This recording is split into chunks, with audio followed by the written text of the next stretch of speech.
Can you hear me? Okay.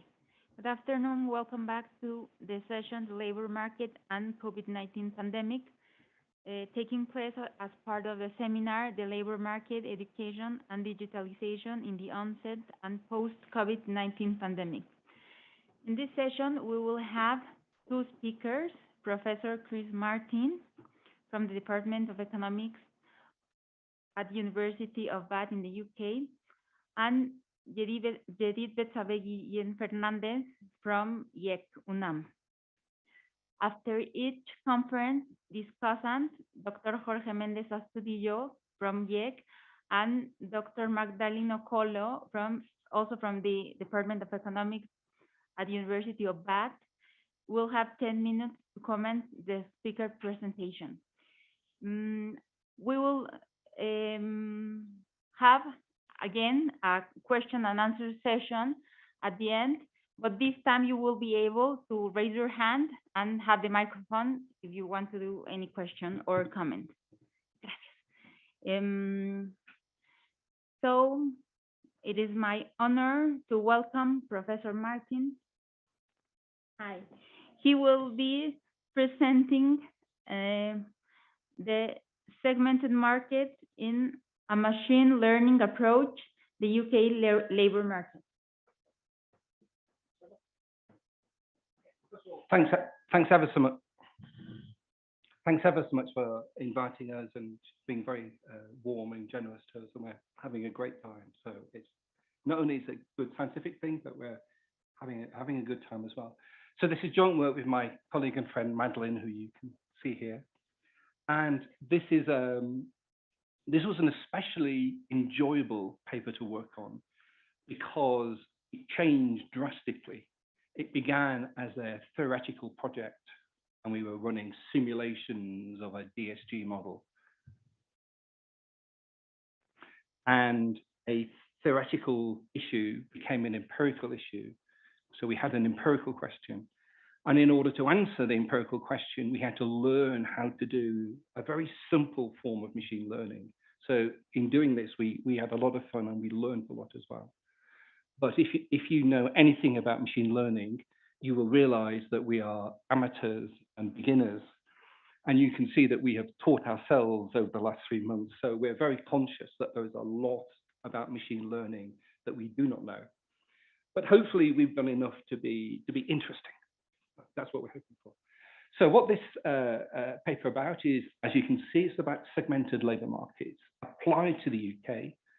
At a certain point, I'm going to discuss about what a similar project might look like in the case of Mexico, because I think there's something interesting that could arise from that. And a lot of the presentation is going to reflect theoretical questions because that's the genesis of this presentation.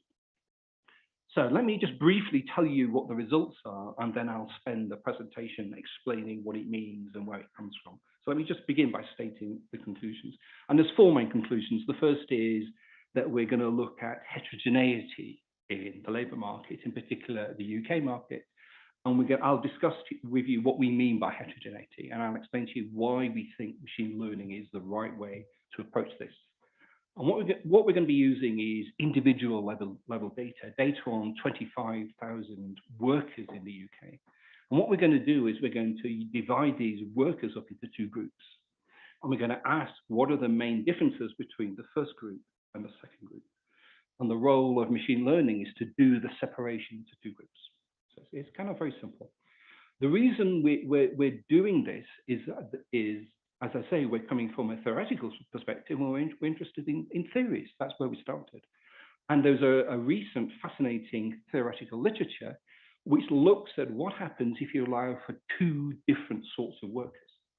And the argument is by having an analysis, a model where there are 2 sorts of workers, you can explain some problems that have been difficult to explain if there's only 1 sort of worker.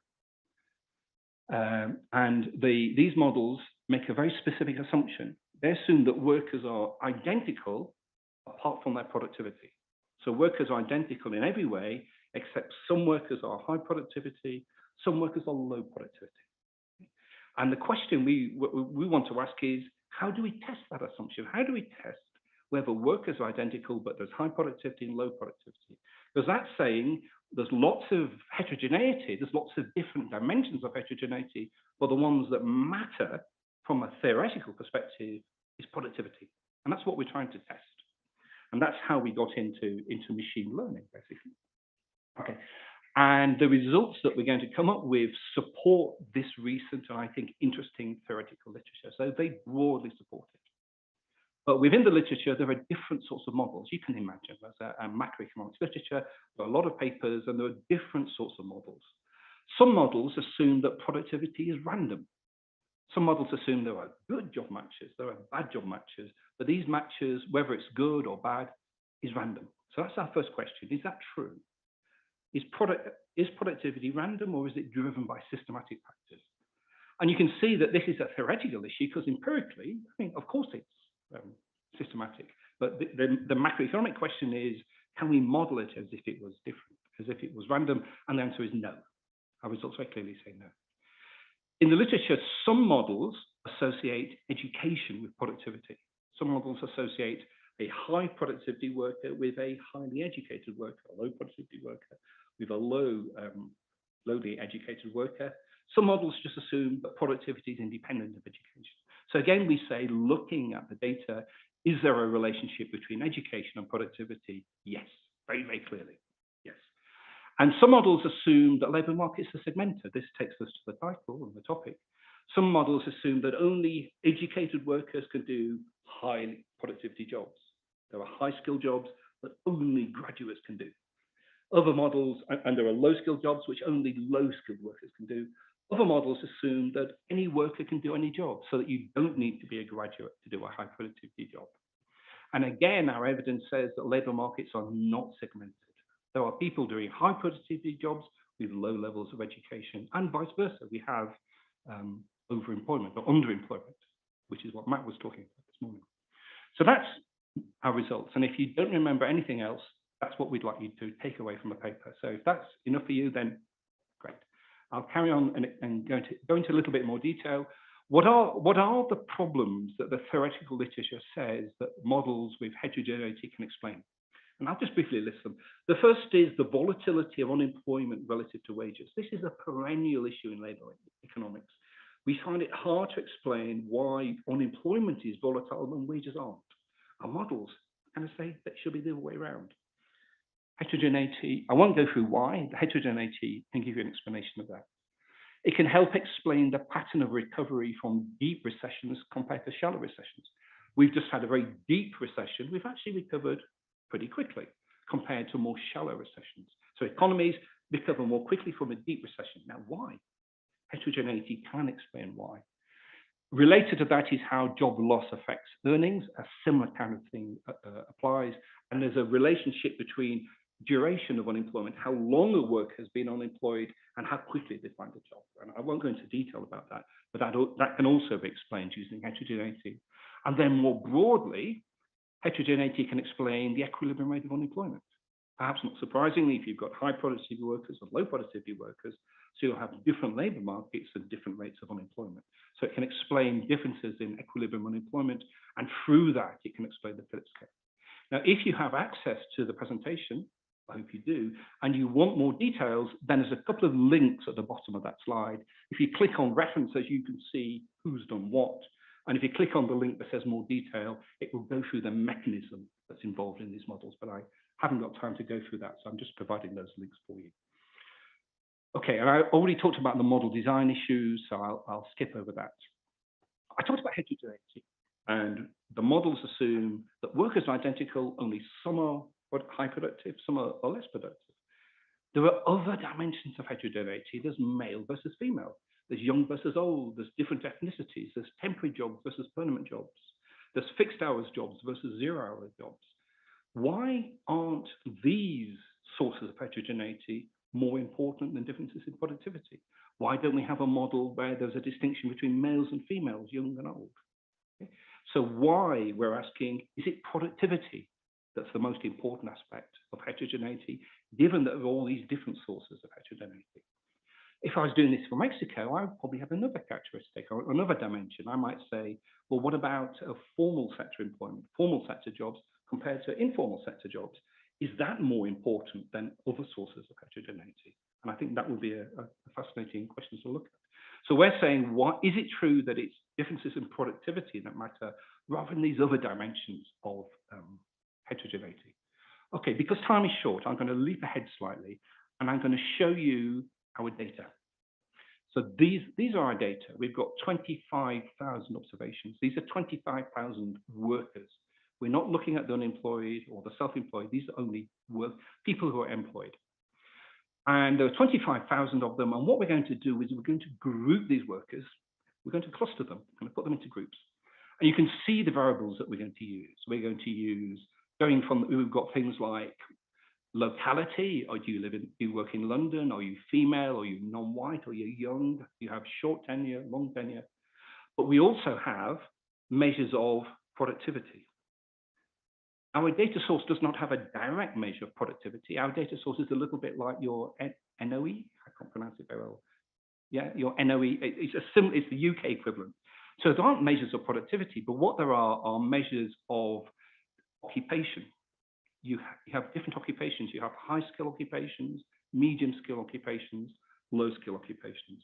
So what we're using is indicators of whether you're in a high skill job, a medium skill job, or a low skill job. And we're also looking at education. We're looking at 3 dimensions of education. Do you have a degree?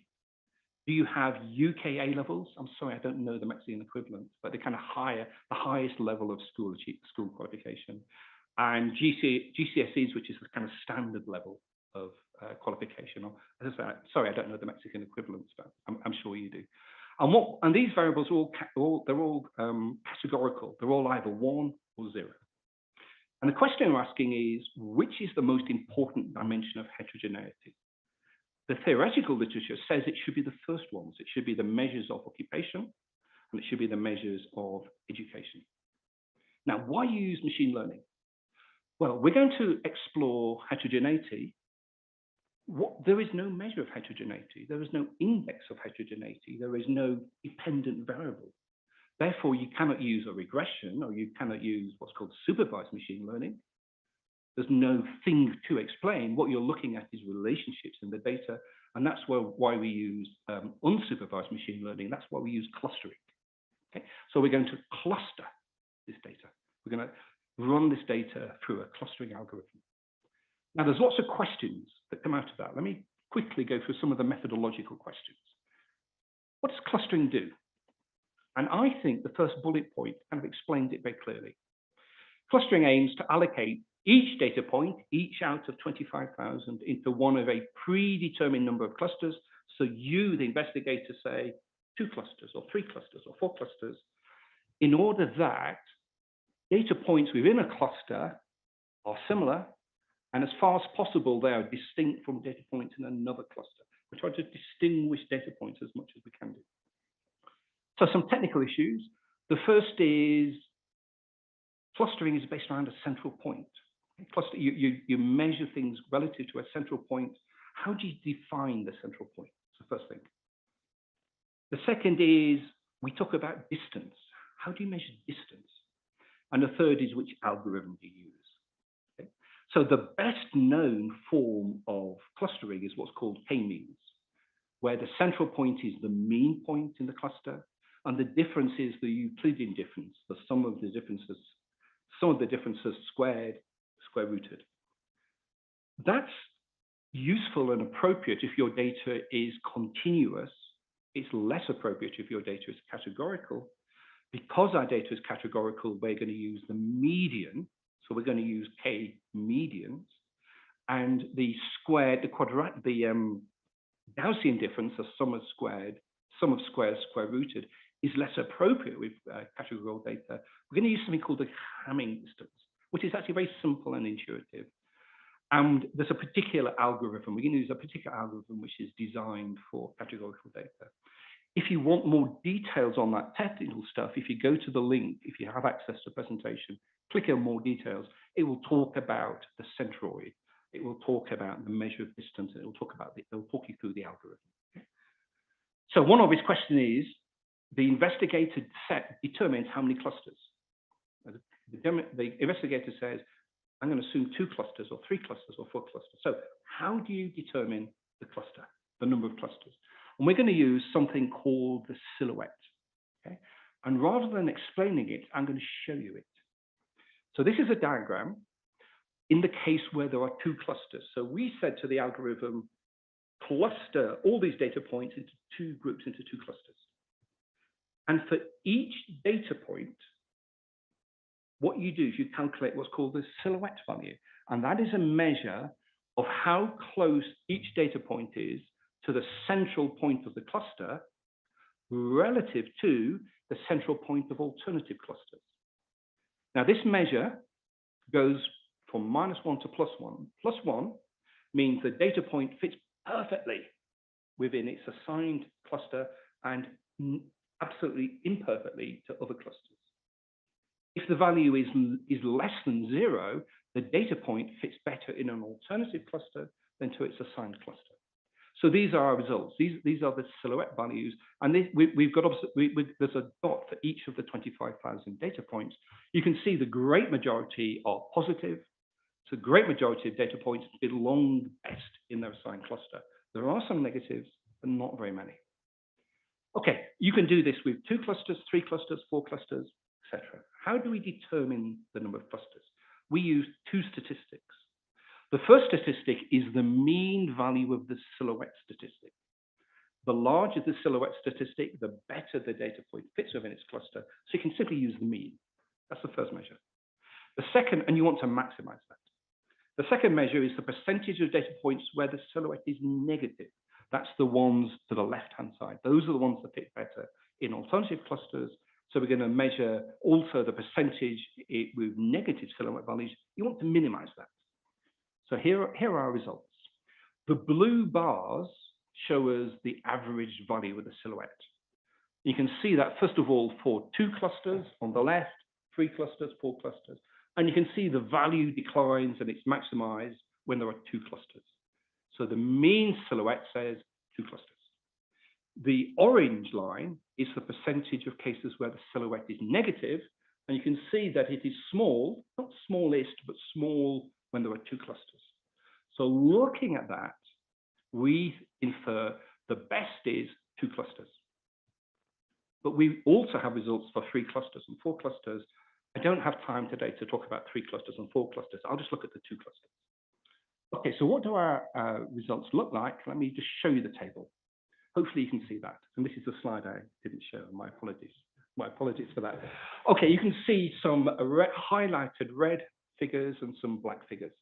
What you can see in the first column is the mean of the variable across the whole sample. In the middle column, you can see the mean of the variable in the first cluster. In the right column, you can see the mean of the variable in the right-hand cluster.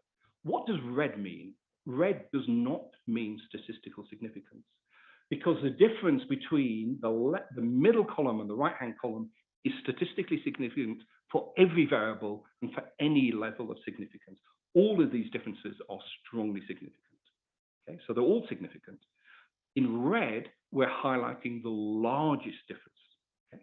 So for example, if you look at high skill, the first cluster has 83% of its members working in a high skill occupation, and only 21% of members of the second cluster are in a high skill occupation.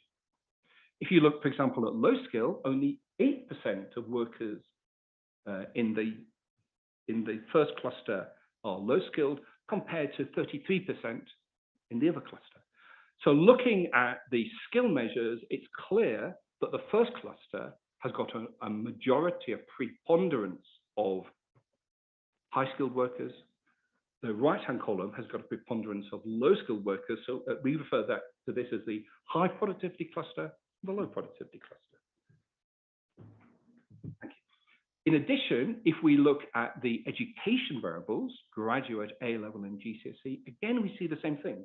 The first cluster has got a lot of graduates and students with high school qualifications, the A-levels. The second cluster has got many, many fewer graduates and many fewer workers with A-levels. So again, we've got a high education cluster and a low education cluster. Looking at the other variables, nothing else, all the other differences are significant, but they're small. With the exception of 0-hour contracts. 0-hour contracts are gig workers.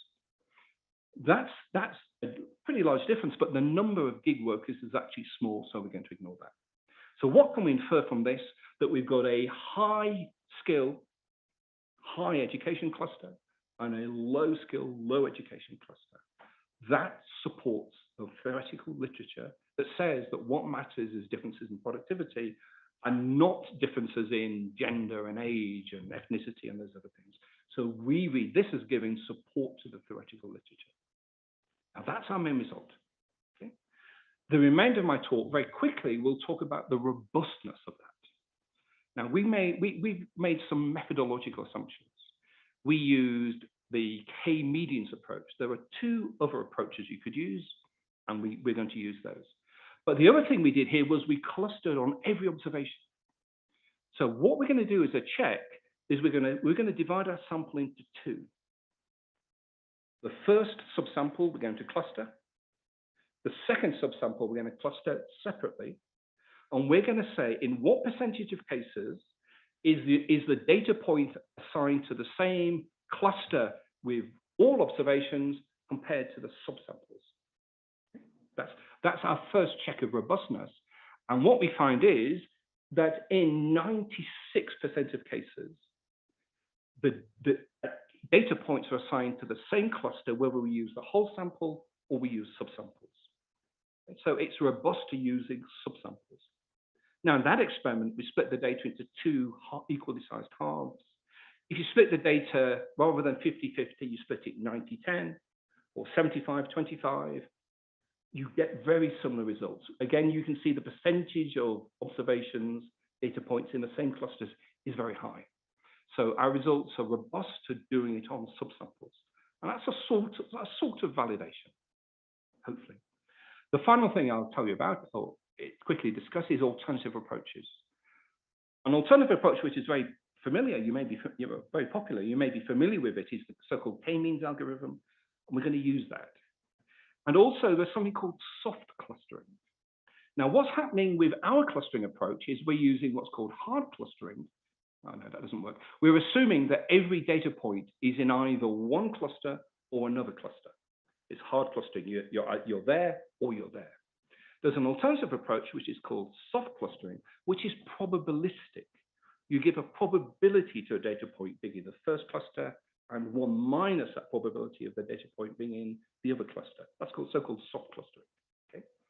So when we use k-means, what we find is that 90% of data points are put in the same cluster with k-means as with our approach, which is k-medians. So it's fairly robust, whether you use k-means or k-medians. And we find that 91% of data points are assigned to the same cluster with soft clustering as you have with k-medians. So we take that as evidence that this approach is quite robust. Now, that's basically the presentation, but let me just think about how we could take this forward. For example, we could apply it to other labor markets. Different labor markets have different characteristics. So, for example, were we to do this with Mexico, we might look at the formal-informal distinction. And if we think about how we model labor markets with formal-informal, what the literature does, it assumes that workers are either in the formal sector. They assume that workers are either formal sector workers, usually graduates, not always, but formal sector workers, or you're informal sector workers. They, for example, don't consider education. They don't say, well, you could be a high educated worker or a low educated worker. They don't consider gender. Now, in Mexico, gender and labor supply is extremely important. They don't consider locality. In Mexico, from what I know of the Mexican labor market, locality is really important for labor supply. So in Mexico, for example, you could say, well, is it education? Is it formal, informal? Is it some other characteristic? So we could apply this to other labor markets, taking on board the fact that other labor markets have got different characteristics. In this study for the UK, we've only looked at the employed. We've not looked at the unemployed. We've not looked at the self-employed. And we've not looked at the inactive. Now, as we've been hearing, one of the things about the COVID pandemic is a lot of workers have moved into what's called inactivity. A lot of workers are sick. We find this particularly in the UK. We find it in the US. I'm not so familiar with Mexico, but I imagine there's something quite similar there. Maybe more workers in the informal sector. So we can extend the scope of this to look at different labour market states. More widely, what we're hoping to do here is illustrate that big data is becoming more and more important. It's becoming more ubiquitous. And with big data, you can actually ask an interestingly different sort of question. So what we're doing with our approach, what we find interesting about it is that we're looking at we're testing a theoretical assumption. Usually machine learning, you uncover structures in the data. It's very kind of quantitative. It's kind of what are the quantitative features in the data. And what I like about this approach is we're actually using it to test a theoretical approach. And yeah, I like that. Okay, so thanks very much for your attention. If you have the presentation, then it carries on beyond here, and there's some more detailed stuff. So if you have access, I encourage you to have a look. And if you're interested in this approach, please feel free to email Magdalene and I. Thank you.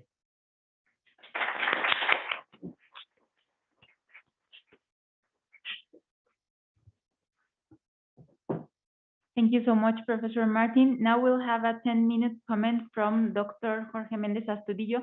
But before, I just want to ask Dr. Okolo if you want to add something, comment something, since you also participate. No? Okay. Hello, can you hear me? Yes. Okay. So for me, it's a pleasure being here and being invited to this presentation. Very, very interesting. Actually, when I got the presentation, I was so excited because it's one of the few presentations that they are using machine learning. You know, that's what I specialized on, and it's very, very, very interesting. So I would say that the novelty of this paper is the technique, right? Like they are using this clustering algorithm, and I would like to just to take a few minutes just for the audience, just to give a little context about machine learning, right? So machine learning can solve three kinds of problems, which is the regression. We use it when we want to predict something, like especially in economics, you know, in finance, we want to predict maybe values in the future values, or we want to predict growth, or we want to, looking at previous data, we predict the future data, right? So that's why we also call it supervised learning, because we need to teach him how data behaves, and then it can tell me how data will behave in the future. So that's one. The second one is the classification problem, right? So where it tells you whether you are whether, for example, you are a cat or a dog. That would be like if you give an image to the computer can tell if it's a cat or a dog, right? Also for that, you need lots of data. Like you need to teach him like a baby, you need to teach it, okay, that's a cat, and then the computer eventually will learn, right? And this is the other problem that it can fix is clustering, where machine learning is widely used is for clustering. And this is also sometimes unsupervised learning because we don't need to put previous data. So we just have algorithms like the one he explained, where you measure the centrality point, and then you say, okay, this data belong to this group and this data belong to the other group, right? So what is the main uses usually? So regression is usually used for, okay, because all this machine learning is being used mostly by companies, right? By financial companies, or for example, fraud detection in the banking system, credit card applications, data like sentiment analysis. When you sell a product or you buy a product, you want people to, you want to see how people react. Also for politics, like understand what happened with the news, and then sentiment analysis, like social network analysis, economic forecasting, right? So this is one of the first applications that I see of machine learning being used to study labor market. However, this is being used in marketing a lot for segmenting customers, right? So you want to know what customers are very similar, and then you can offer maybe a marketing campaign, or you can offer a specific product to them, right? Like I would think the best example would be airlines, right? Like they have like the tourist, like very cheap tickets and the very expensive tickets, you know. So you need to target different group of customers, right? Okay, so that's what I see. And yeah, and well, some people can say that the weakness of this methodology is that it's data dependent, no? So which is a big problem because we need data. That's what we need, data. In their case, they had 25,000, so that's 25,000 observations. I think that's great, but in sometimes we don't have good data or enough data, right? So this is like the main drawback of using this kind of technology of technique. And also, some people see it that is not generalized, right? Like you are not making a model for the whole world or valid. It is valid for your data. Like in this case, it's just valid for that data set.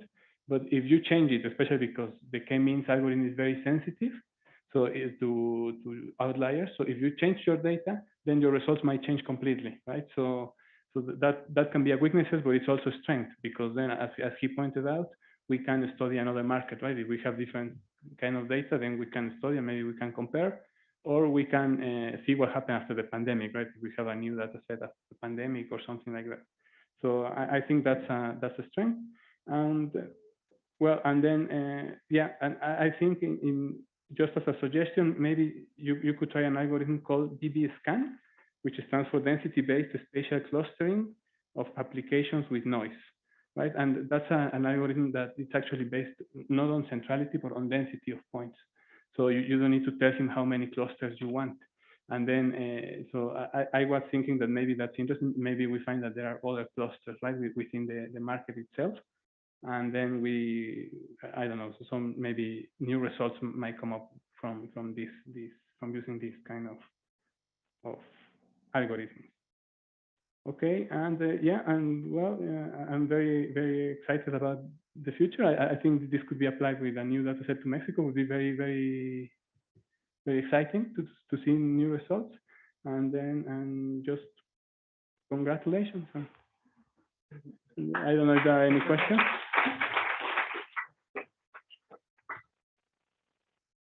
Much, Jorge. Okay, now we'll have another presentation from Dr. Jedid Betsabe-Guillen, and the discussant will be Dr. Okolo. Why don't you join us up here? I'm gonna go down. No, yo me bajo y ustedes quédense aquí los cuatro para la sesión de preguntas y respuestas. ¿Qué les parece? Okay, the presentation's name is COVID and Health.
Good afternoon. Thank you, the organizers, for this possibility for us to present our research work. My presentation seeks to show the risks of transitioning into health insurance deprivation for the economically active population in Mexico through analyzing 2 time periods before the pandemic and during the pandemic.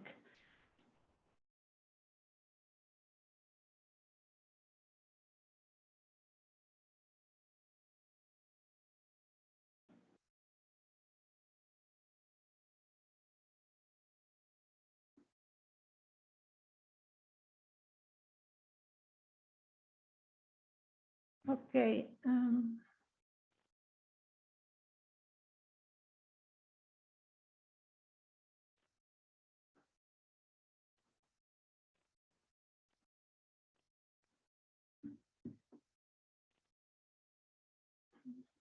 you please, ¿me puede decir, por favor? No sé si es algo.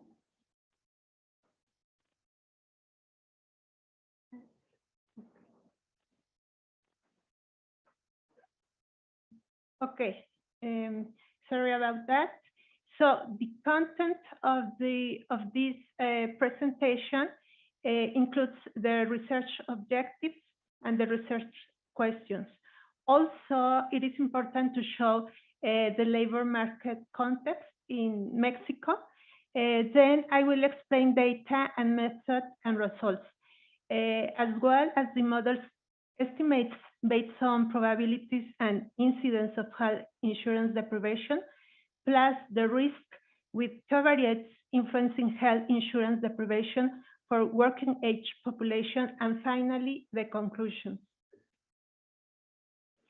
So the objective of this research is to know how the economic crisis in Mexico due to the COVID pandemic has influenced the labor market, in particular to understand that this crisis has deepened health insurance deprivation for the working age population. Well, this objective will be analyzed through obtaining transitional probabilities for 2 time periods.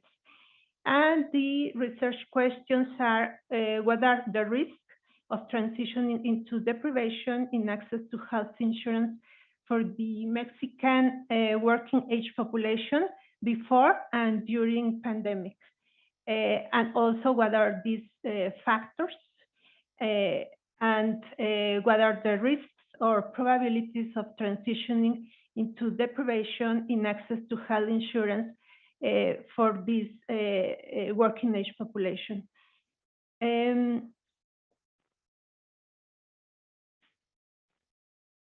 So what does the context tell us about the incidence of health insecurity among the Mexican working age population? The graph shows that the overall incidence of health insurance deprivation was too high at the beginning of 2020 of 62% and dropped slightly by only by 61% in 2021, just a year later.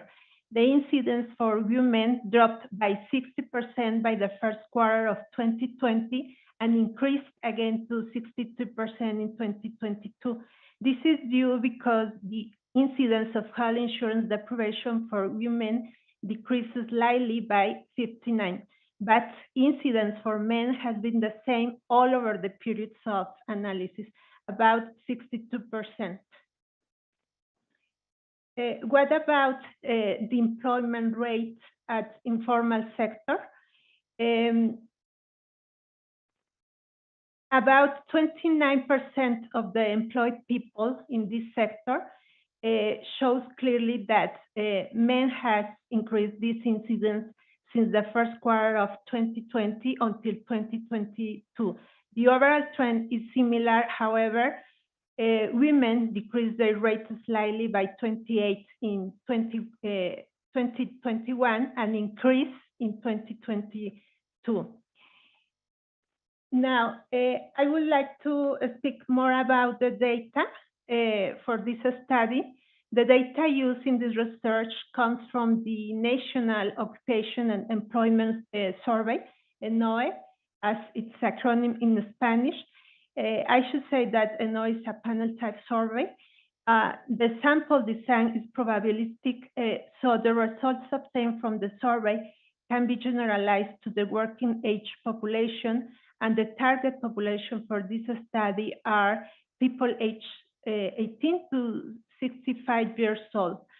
And data information from this population was used at 2 point times in a period of from 2020 to 21, which are the first quarter, and the next time period was a year later in the first quarter as well. So where critical working conditions have been deep amid the pandemic. The next slide shows the national positive cases of COVID-19 in Mexico. And the graph shows that there was a second wave from the pandemic during the first quarter of 2020. This is the second period in my analysis.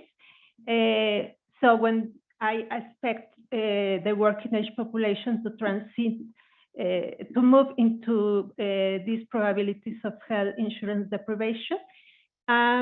And then the positive rate was between 36% to 42%. Lethality rate was about 8 or 9%. And regarding social indicators, the incidence of multidimensional poverty was 44%. Health insurance deprivation was 28% for all the population, and social security deprivation was 52%. The social indicator in this case includes people enrolled in the Mexican contributive system as well as health security. But here in this study is seen as a deprivation. So the method I'm going to use for this study is the latent transition analysis, which uses longitudinal data. It's based on latent classes analysis. It's a case of structural equation modeling. As I said, use panel data or longitudinal data. So in this case, one particular class is characterized by a pattern of conditional probabilities that indicate the likelihood of variables taking certain values. For instance, in this study, it would be 0 for non-deprivation and 1 for deprivation. In LTA, we are interested in analyzing how individuals move through time between different and possible identified latent classes. So in this study, I seek to show what are the probabilities to fall into health insurance deprivation or not to fall once the person experienced a particular status in a previous time period.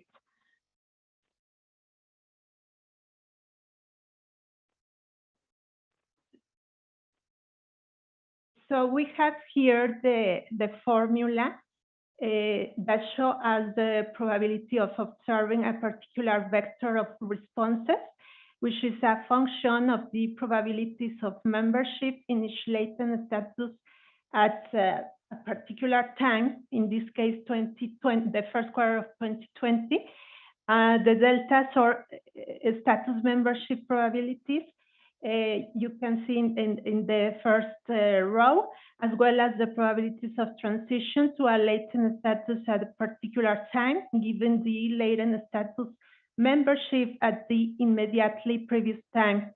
That means the Taos parameters, which are the, as I said, the transition probabilities, and the probabilities of observing each response at each time, given the latent status membership, which is, these are the item response probabilities. The assumption of this particular model is that individuals belong to one and only one latent status at each time. Theoretically, I conceptualize health insurance deprivation as a latent construction because the health system in Mexico is part of a heterogeneous welfare system with unequal distribution in its access to health services in Mexico, and healthcare is part of this contributive system in Mexico. So according to Terlinger and Lee, these latent concepts are unobserved concepts. However, it underlies the observed variables, which are manifested variables, which are calculated as 0 non-deprivation and 1 is equal to deprivation. Therefore, deprivation due to health security is defined with observed variables. These observed variables will be the same in the 2 periods of time. These observed variables are also the so-called factors in time periods T and the posterior time period. And so the factors are, the first one is the employed population according to access to institutions that provide health services. And the second factor, population according to formal or informal employment of the main activity according to having health insurance. As I said, because of the welfare system, which is very heterogeneous and complex. So I decided to use these two variables instead of using one and estimate a logistic regression, for example. So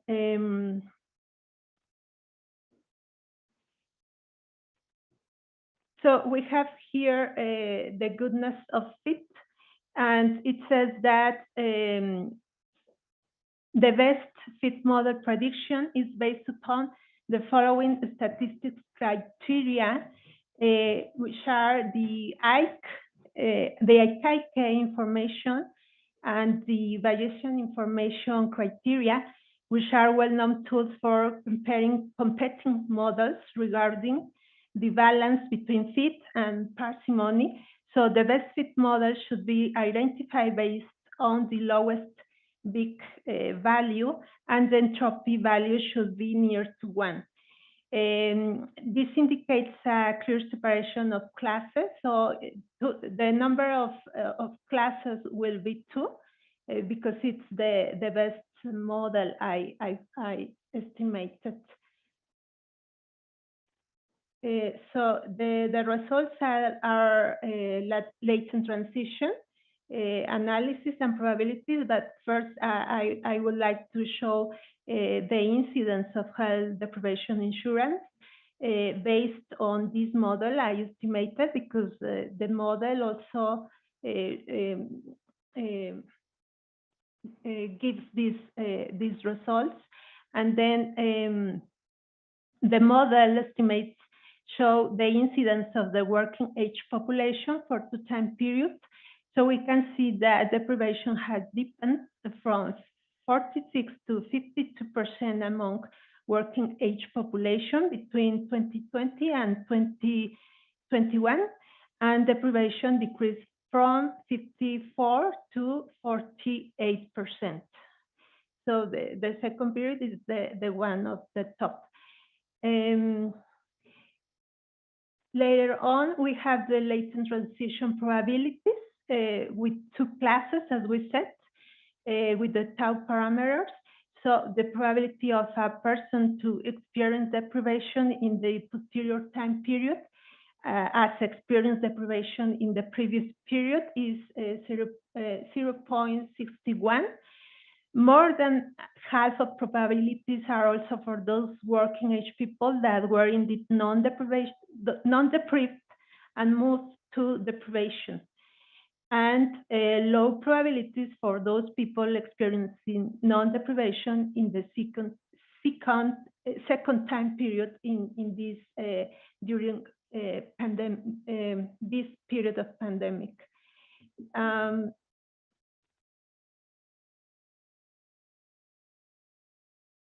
The final results show that the odds ratios with covariates determining health insurance deprivation for working age population in the period of time T+1, we can see that workers in commerce, construction, and agricultural activities experience the highest risk, followed by the underemployed and the unemployed people, and wage zone B, which is basically this last mentioned, the northern states of Mexico, such as Baja California and Mexico City, are not included in here.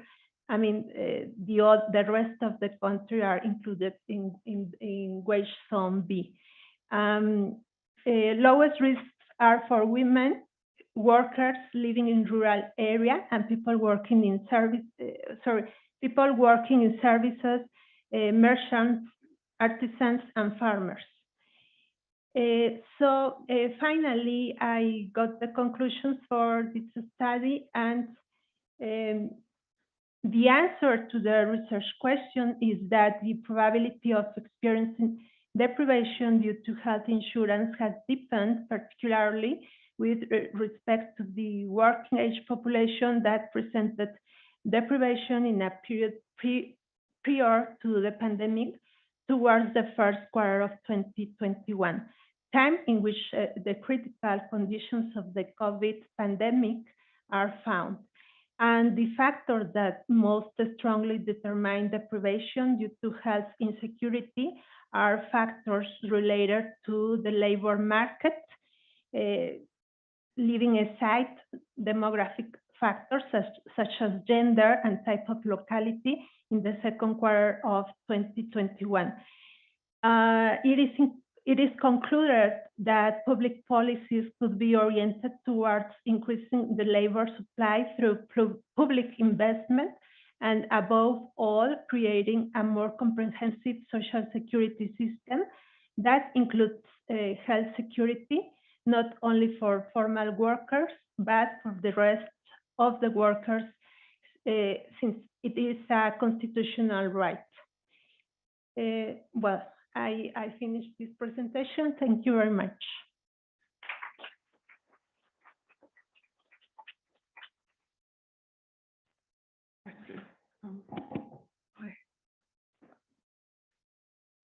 Thanks very much. That was very interesting. I was wondering, can I, in discussing your presentation, ask you questions that popped in my mind while reading your presentation? So from one of your first slides, I saw that women were more badly affected during the pandemic than men. I was just wondering, I think I saw some compositional effects, right? From the totals, men compared to women, and then the total looks a bit more like the graph for the women. So I was just wondering, what's the ratio of females to males in the labor market, and to what extent will the negative impact of shocks like the pandemic affect the overall labor market? I would think more, yes? Yes. Should I? Oh, no, yes, just, yes. Yes, I think, well, if we see the incidence just as a percentage of this trend, it could be, yeah, that could be the answer. But I think the model gives us a more comprehensive perspective, because we can't put in the model covariates and factors that are influencing, in the model, these results. Yeah. I'm happy to discuss your paper, but I just want to confirm that we all understand. So from what I gather from your method, you take a data set, right? And then you have a latent variable, which is not observable. And then you have the normal observable variables, which should be an indication, it should be an indication to reveal the latent variable, the existence of the latent variable. So, for example, you've selected characteristics about formality and informality, right? And being in employment that has access to healthcare, and set them such that it's a 0 or 1 probability, right? So you either are employed or not employed in a formal job or in an informal job, and employed in a job that has access to healthcare or healthcare, for example, yes? Yeah. And then for each respondent in the data set, they either have a value of 0 or 1 for the criteria for the variables you've selected, yeah? Yes.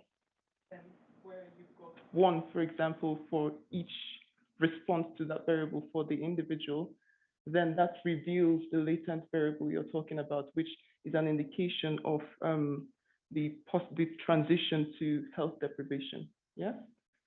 So I was just wondering on that, what was the sample size for your The data? sample Yeah. size, yeah, I don't remember now.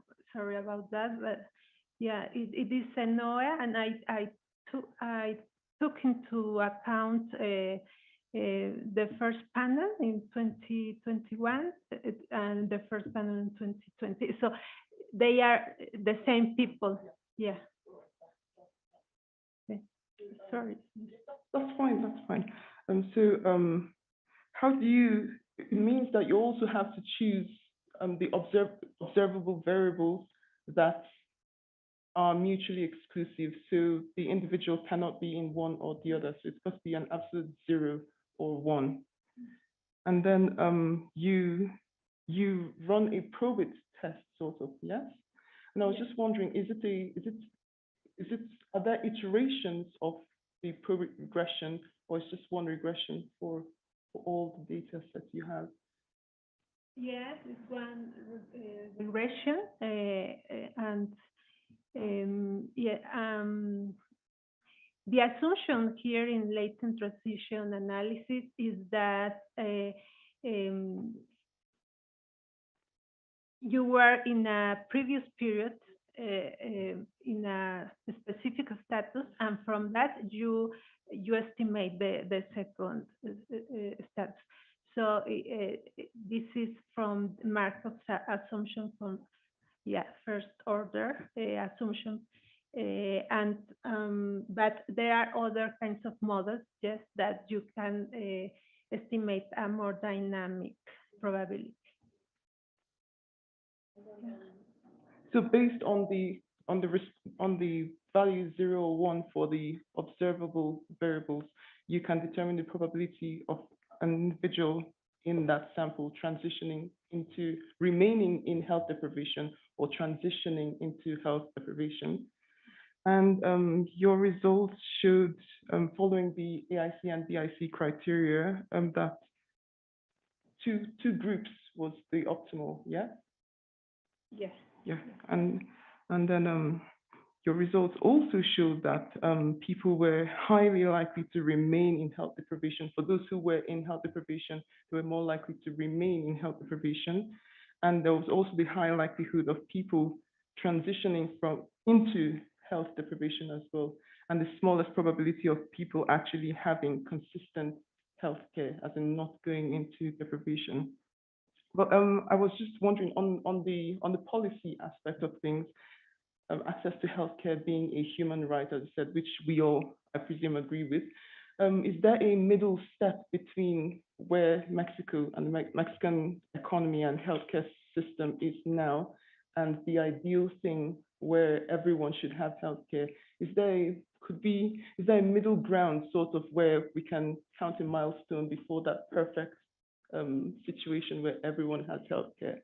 I was just wondering if proposing something like for people whose employment offers them healthcare, if there's a health insurance that could be extended to their family, their spouse, for example, and dependents, children below the age of 18, if their employment people's employment could provide healthcare, access to healthcare for them, and perhaps a subsidized healthcare for a spouse and dependent children. Do you think that would shift people in the labor market towards that ideal setting? Yeah, well, indeed, the Mexican labor market is Social Security is characterized of a very heterogeneous system, and you basically you can enroll in a Social Security system if you are directly enrolled from unemployment, but your family as well, they can have access to health care. The problem here is that there are different institutions, public institutions, that do not provide a comprehensive health care system. So there is, for example, the popular national health system, which is called now INSABI by its acronym in Spanish, and it's for the people that are not enrolled in a formal job. So they can't access by giving a little amount of money, as I know, and but the system is not too comprehensive as if you were working in a formal situation. Yeah. Thank you very much. Thank you.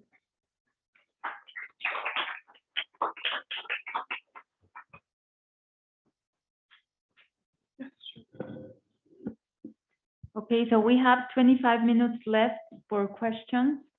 I don't know if, since Dr. Colos started this interesting dialogue with Dr. Guillen, is there anyone wanting to ask something?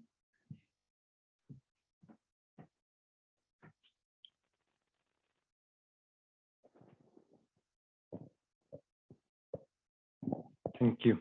My questions are for Chris.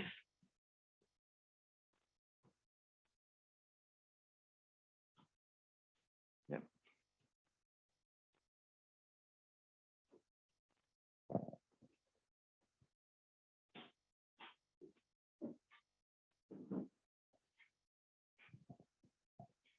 So, I liked a lot your presentation. Thank you. I have one question. Data mining, well, this kind of techniques where we work with intensively with data, work on statistical assumptions mainly. But economists like to work on behavior assumptions. So do you have what is your approach in terms of what does this kind of techniques associate in terms of behavioral assumptions? I know it's a kind of difficult question, but how could you relate the theoretical economics to the statistics that are implied by this kind of simulations? That would be good to elaborate about that. In question, I guess in our particular case, we were able to formulate a very clean test, right? Quite a straightforward test. More generally, with things like behavioral factors, that's kind of rather interesting, isn't it? I guess there, with behavioral factors, you're typically saying that a large number of factors are driving behavior, and with non-behavioral models, you're restricting the number of variables that drive behavior. So just thinking on the fly, I guess that behavioral hypotheses might suggest a wider list of variables that determine cluster membership. I guess that's the kind of thing that you'd be looking at. But yeah, that's a very interesting question. I will think about that. Do you hear me? Yeah, I was also asking myself that question. So, in terms of the statistical assumptions of the clustering technique, I think that those kind of techniques assume that the data is like that we are working with stationary data. So variables that have means and variances constant over time. So what were the assumptions you used that you would use if you were working with a panel or something over time? I mean, clearly we were working with a cross section. We were using macro categorical data, so those kind of issues didn't arise. But more broadly, were you looking at, say, a panel, maybe a repeated, like the NOA, the panel of the NOA? Then I guess then it would be a little bit like what you were doing, in that you would have a probability transition matrix, I guess. And that might be something really quite interesting to look at.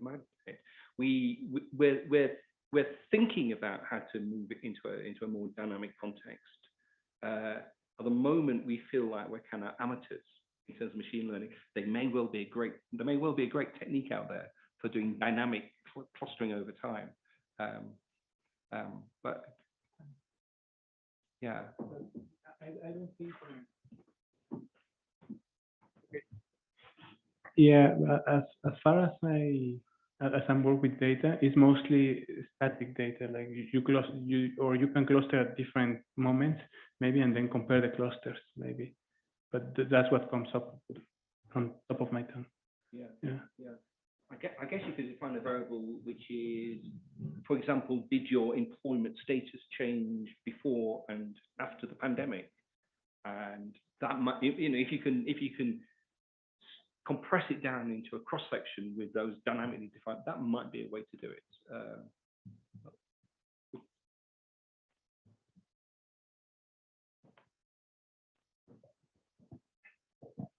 Thanks.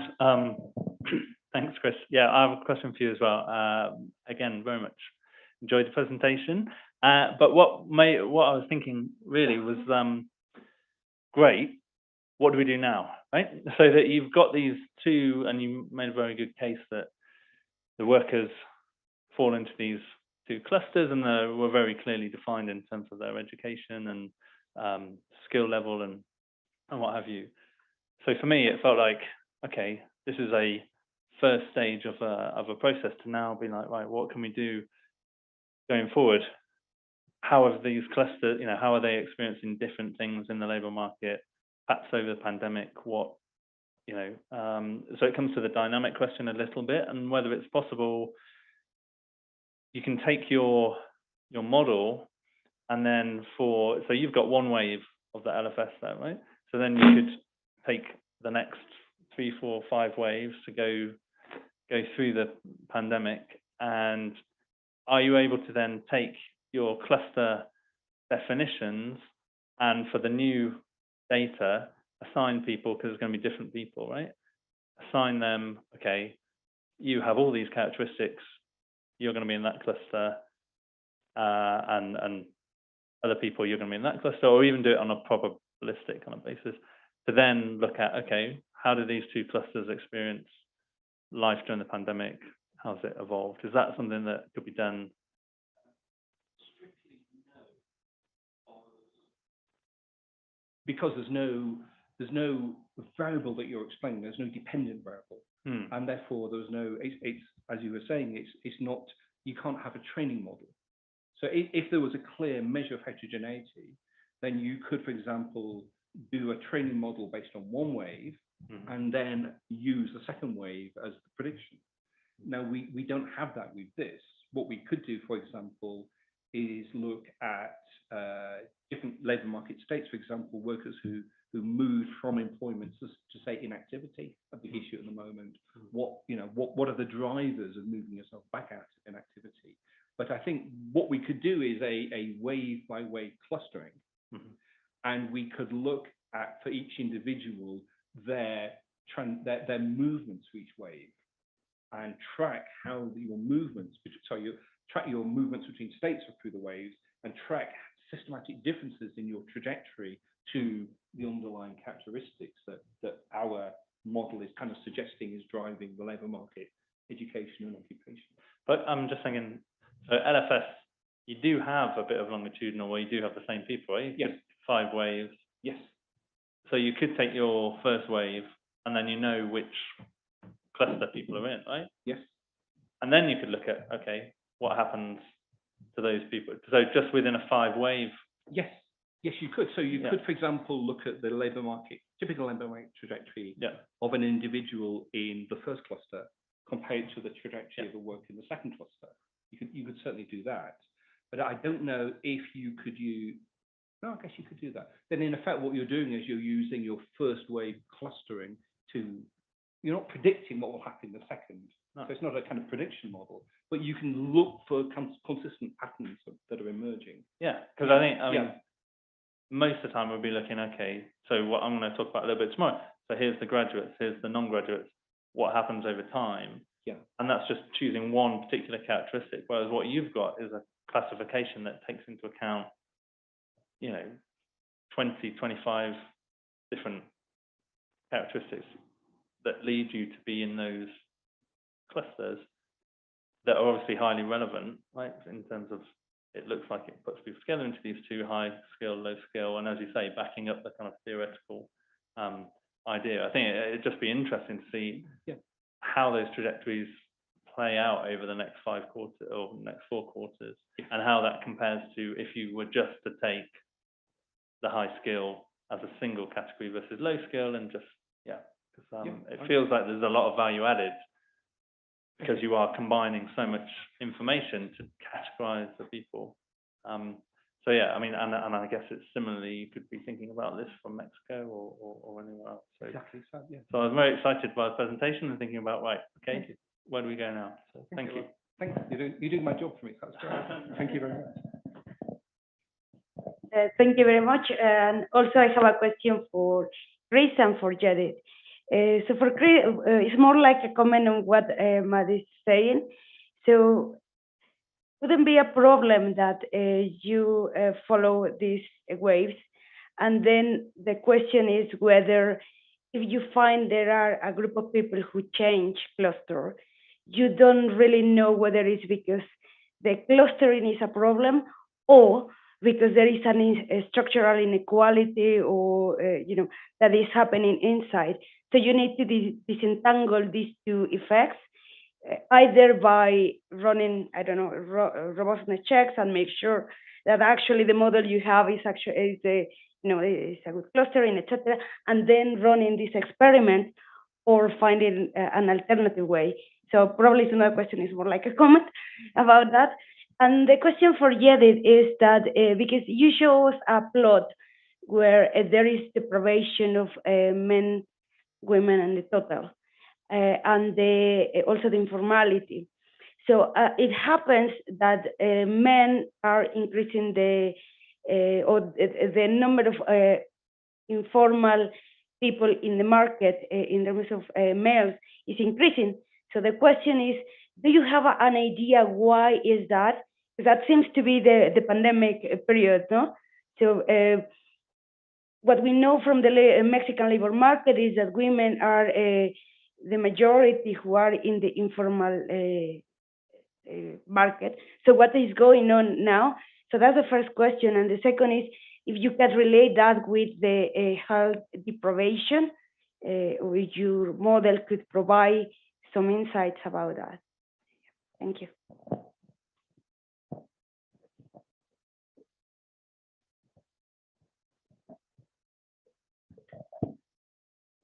Thank you for your question. Yes, I think the reason is as the informal sector is also increasing, but also the underemployed people from the pandemic is increasing, even as I said, for workers, farmers, artisans, etc., and people that are working in services. So they don't have formal social security. And also poverty is increasing. So all these variables made that the probabilities of transitioning into deprivation in health insecurity are being deep. So I think it's also because of the underemployed people and also unemployed people. Yeah.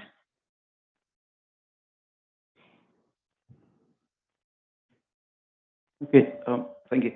I have a question for Judith and for Chris as well. For Judith first, it's related to what Aida just commented. If you could expand more on what are the causal channels, because, or some of the channels of these findings you have, because at the same time we were having a pandemic, we also had a transition in the system, right? We passed from Seguro Popular to INSABI, And there's evidence that INSABI has had problems with coverage in terms of health, and this affects mainly non-formal workers and not formal workers. So I don't know if this is considered or somehow analyzed or integrated in your research, because I think it's a big shock in the system. And my question for Chris is, you mentioned at some point in your presentation that so heterogeneity is explained by productivity, regardless of other characteristics such as gender or sex in this case. And but I was wondering how this evidence that mentions that females tend to self-select into certain professions and certain careers, which in many countries are also low productivity due to cultural reasons. How can we test for that in this context? Because I was a bit shocked with that affirmation. Is that it was a bit strong, like regardless of gender, when it's a very strong thing in certain contexts. And another comment regarding your work, which I think is very interesting, and also related to what Martin, I think, what's his name? I don't remember his name. The other comment you received is that there are some papers, at least in education literature, we use machine learning to separate groups and then apply regression discontinuity, because you can identify the threshold which separates the two groups, and then you can use regression discontinuity to try to analyze other causal effects for these two different groups, right?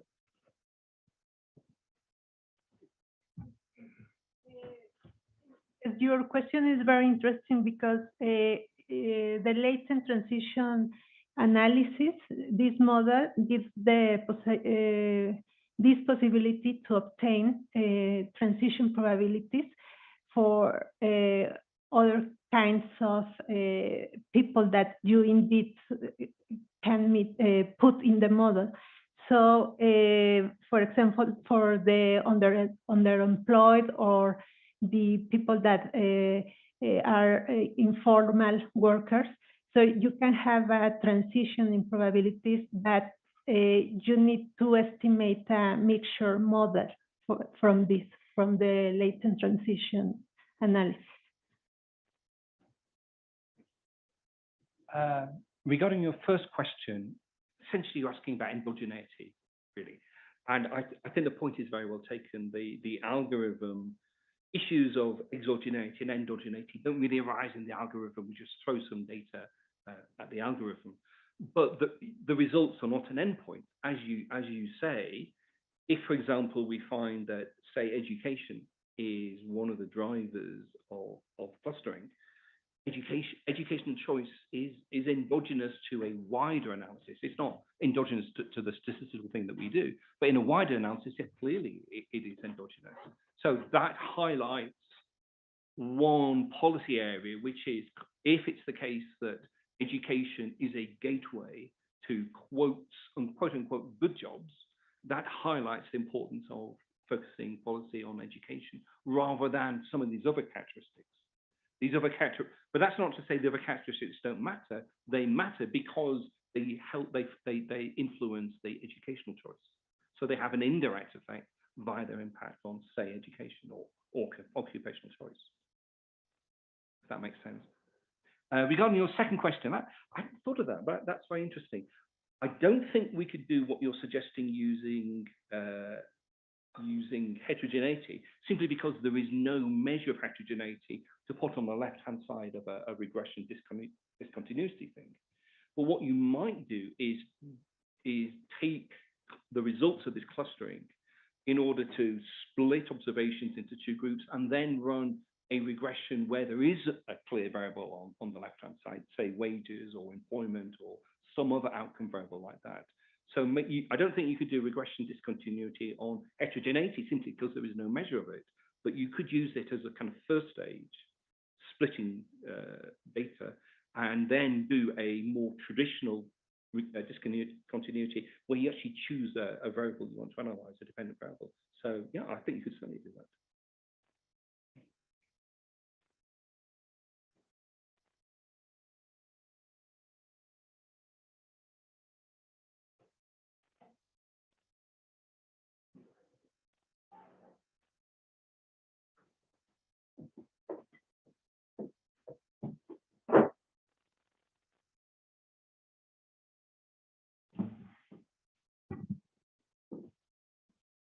Thank you, Professor Martin, Dr. Yen.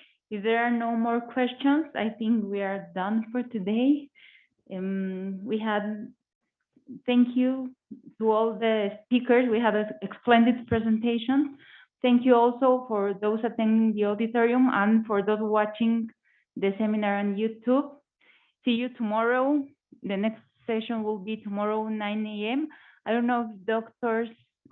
Sánchez or Dr. Aida would like to add something. No? Okay. So thank you very much for attending. See you tomorrow.